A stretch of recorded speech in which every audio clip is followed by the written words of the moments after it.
दोस्त वही जो मुश्किल वक्त में काम आए। यह कहानी है आदित्य, रोहन और समीर की। तीनों बचपन के दोस्त थे और एक ही कस्बे में रहा करते थे। आदित्य शांत और मेहनती था। रोहन हंसमुख और मददगार। समीर थोड़ा घमंडी लेकिन पैसे वाला। एक दिन तीनों चाय की दुकान पर बैठे थे।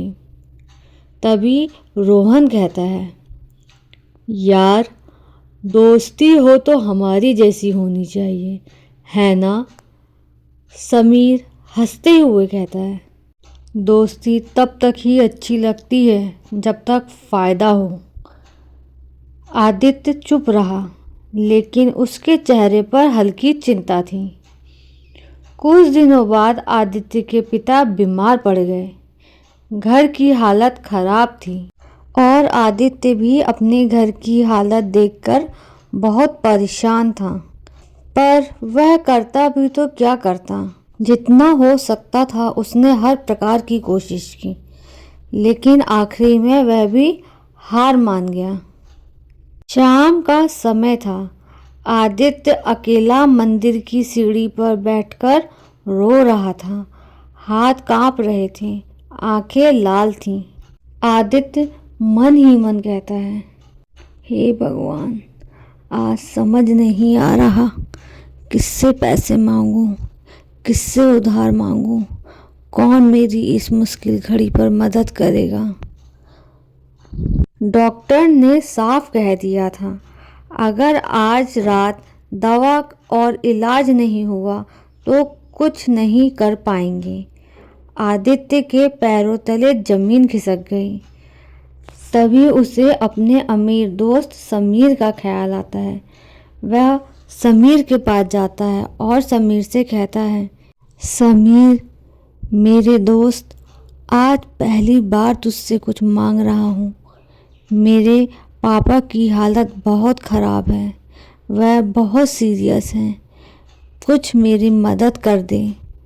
समीर ने नज़र चुरा ली।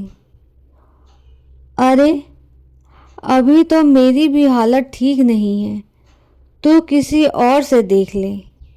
आदित्य की उम्मीदें टूट गईं। यह शब्द नहीं थे, बल्कि उसके दिल पर चलाया गया वार था। वह बिना कुछ बोले वहां से लौट आया। रात गहरी हो चुकी थी। वह वहां से लौट ही रहा था कि उसे रास्ते में रोहन दिखाई दिया। रोहन ने आदित्य को आवाज़ लगाई, ओ आदित्य, ओ आदित्य, कहाँ जा रहा है यार? बड़े दिन हो गए, तू दिखाई भी नहीं दे रहा। और तू इतना परेशान क्यों है? क्या हुआ भाई? सब ठीक तो है ना? आदित्य अब खुद को रोक नहीं पाया। आदित्य रोते हुए, रोहन, रोहन पापा। हाँ, क्या हुआ अंकल जी को? रोहन, पापा बहुत बीमार हैं, मेरे पास कुछ नहीं बचा। जो भी था सब पापा के इलाज में लगा दिया, लेकिन कोई फ़ायदा नहीं हुआ। अब डॉक्टर कह रहा है कि अगर अब अच्छे से इलाज नहीं हुआ तो पापा की हालत और भी बिगड़ सकती है। मैं बहुत परेशान हो गया हूँ। मैंने हर कोशिश कर ली, पर कहीं से कोई उम्मीद नहीं आई और घर की स्थिति भी ठीक नहीं है। मैं क्या बताऊँ यार, मैं किस हालात से गुजर रहा हूँ। दूसरी तरफ से सिर्फ एक आवाज़ आई, तू डर मत, मैं तेरे साथ हूँ ना, तू अब अकेला नहीं है। रोहन के इन शब्दों से आदित्य को काफ़ी सहारा मिला। रोहन ने आदित्य से कहा, मेरे पास कुछ रुपए पड़े हैं, जिससे तेरी कुछ मदद हो जाएगी। और देखना, अब अंकल जी भी ठीक हो जाएंगे। यह कहकर दोनों अस्पताल की ओर चले गए, जहां उसके पिताजी का इलाज किया गया और कुछ दिनों बाद वह ठीक होकर घर लौट आए। भाई रोहन, तेरा बहुत बहुत धन्यवाद। अगर तू नहीं होता तो ना जाने क्या होता। और मैं अब धीरे धीरे करके तेरा सारा पैसा तुझे चुका दूंगा। यह बात सुनकर रोहन बोला, अरे दोस्ती में लेन देन कैसा? जब तेरे पास हो तब तू दे देना, अभी मुझे पैसों की ज़रूरत नहीं है।